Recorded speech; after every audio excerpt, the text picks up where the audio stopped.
नमस्कार, मी पंजाब डक. मी 19 एप्रिलपासून ते 25 एप्रिलच्या दरम्यान काही ठिकाणी पावसाळ्यासारखा पाऊस पडणार आहे. पुणेकरांना गारपीट बघायला भेटणार आहे, साताऱ्याला गारपीट पाहायला भेटेल, अंदाज लक्षात यायचा. मग राज्यात सांगायचं झालं तर ज्यांचा कांदा असेल, गहू असेल, हरभरा असेल तर तुम्ही काय करा, 19 एप्रिलपर्यंत काढून घ्या. कारण की राज्यामध्ये 20 तारखेपासून 20 एप्रिलपासून ते 21, 22, 23, 24, 25 एप्रिल दरम्यान काही काही ठिकाणी पावसाळ्यासारखा पाऊस पडणार आहे, काही ठिकाणी गारपीट होणार आहे.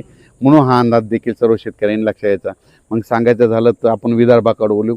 वर्धा, नागपूर, भंडारा, गोंदिया, चंद्रपूर, यवतमाळ, वाशिम, हिंगोली, नांदेड, परभणी, त्यांच्यानंतर अकोला, बुलढाणा, वाशिम या जिल्ह्यातल्या सर्व शेतकऱ्याला सांगू इच्छितो की तुमच्याकडं 22, 23, 24, 25च्या दरम्यान काही ठिकाणी गारपीट होणार, काही ठिकाणी पाऊस पडेल, काही ठिकाणी सोडून देईल. म्हणून हा अंदाज देखील सर्व शेतकऱ्यांनी लक्षात द्यायचा. त्याच्यानंतर उत्तर महाराष्ट्रातल्या शेतकऱ्याला सांगू इच्छितो की उत्तर महाराष्ट्राकडे नंदुरबार जिल्हा झालं, धुळे जिल्हा झालं, जळगाव जिल्हा झालं, नाशिक जिल्हा झालं, अहिल्यानगर जिल्हा झालं, त्या सर्व शेतकऱ्याला सांगू इच्छितो की तुमच्याकडं 21, 22, 23, 24, 25च्या दरम्यान तुमच्याकडे काही ठिकाणी गारपीट होणार, काही ठिकाणी पाऊस पडेल, काही भाग सोडून देखील देईल.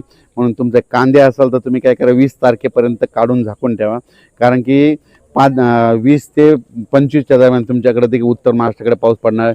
तसेच मुंबई, पुणे, इगतपुरी, अहिल्यानगर, संगमनेर ह्या परिसरातल्या शेतकऱ्याला सांगू इच्छितो की पुणेकडल्या शेतकऱ्याला 2, बारामती, त्याच्यानंतर अहिल्यानगर, पाथर्डी ह्या परिसरातल्या शेतकऱ्याला सांगू इच्छितो की त्याच्यानंतर शिर्डी, कोपरगाव, राहता ह्या परिसरातल्या शेतकऱ्याला सांगू इच्छितो तुमच्याकडं 20 तारखेपर्यंत तुम्ही तुमचे कांदे असेल झाकून काढून ठेवा.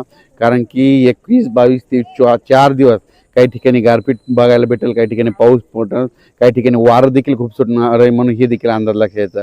त्याच्यानंतर संभाजीनगर जिल्हा, जालना जिल्हा, परभणी जिल्हा, बीड जिल्हा, लातूर जिल्हा, धाराशिव जिल्हा, नांदेड जिल्हा, हिंगोली ह्या परिसरातल्या मराठवाड्यातल्या शेतकऱ्याला सांगू इच्छितो की तुम्ही काय करा, 21 तारखेपर्यंत, 21 एप्रिलपर्यंत तुमची हळद असेल, गहू असेल, कांदा असेल तुम्ही काढून झाकून ठेवा. कारण की म्हणजे 21, 22 पासून ते 25च्या दरम्यान मराठवाड्यात देखील काही ठिकाणी गारपीट पाहायला देखील, काही ठिकाणी खूप वारं सुटेल, काही ठिकाणी पाऊस पडेल, काही भाग सोडून देखील देईल.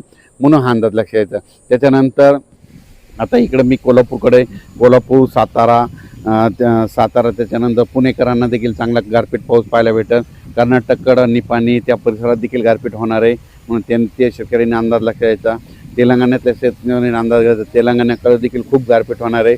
म्हणून त्या तेलंगणातल्या आदिलाबाद, निजामाबाद, सगोळी, बिलोली, धर्माबाद त्या परिसरातल्या शेतकऱ्यांनी देखील हा अंदाज लक्षात घेऊन आपण आपल्या पिकाची काळजी घ्यायची. मला सांगू इच्छितो इकडं म्हणजे ह्या कोल्हापूर, साताऱ्याकडं 19 एप्रिलपासूनच म्हणजे पावसाला सुरुवात होईल. तर 19, 20, 21ला सातारा, पुणे, इकडं कोल्हापूर ह्या परिसरामध्ये पाऊस पडणार आहे. म्हणून शिरोळ भागातल्या शेतकऱ्यांनी, निपाणीच्या सर्व शेतकऱ्यांनी अंदाज लक्षात यायचा. सांगायचं झालं तर म्हणजे मागं जशी गारपीट पाऊस झाला होता तसंच हे परत एकदा त्याची कॉपी तयार होणार आहे. म्हणून शेतकऱ्यांनी आपण आपल्या कांद्याची काळजी घ्यावी. कारण की काही काही ठिकाणी खूप गारपीट होईल, काही ठिकाणी निरंकर राहील, काही ठिकाणी वारं देखील सुटणार आहे. म्हणून महाराष्ट्र, पूर्व विदर्भ, पश्चिम विदर्भ, दक्षिण महाराष्ट्र, उत्तर महाराष्ट्र, मराठवाड्यातल्या शेतकऱ्यांनी हा अंदाज लक्षात घ्यायचा. देखील प्रसार माध्यमातून काय झालं की अल निनो सक्रिय झाला आणि पाऊस यावर्षी कमी पडणार असं बरंच प्रसार माध्यमातून फिरत आहे. तर महाराष्ट्रातल्या सर्व शेतकऱ्याला सांगू इच्छितो की अल निनो वगैरे काही फरक पडणार नाही. आपल्या इकडं जे मान्सून येणार आहे तो दरवर्षी जून महिने मान्सून येतो.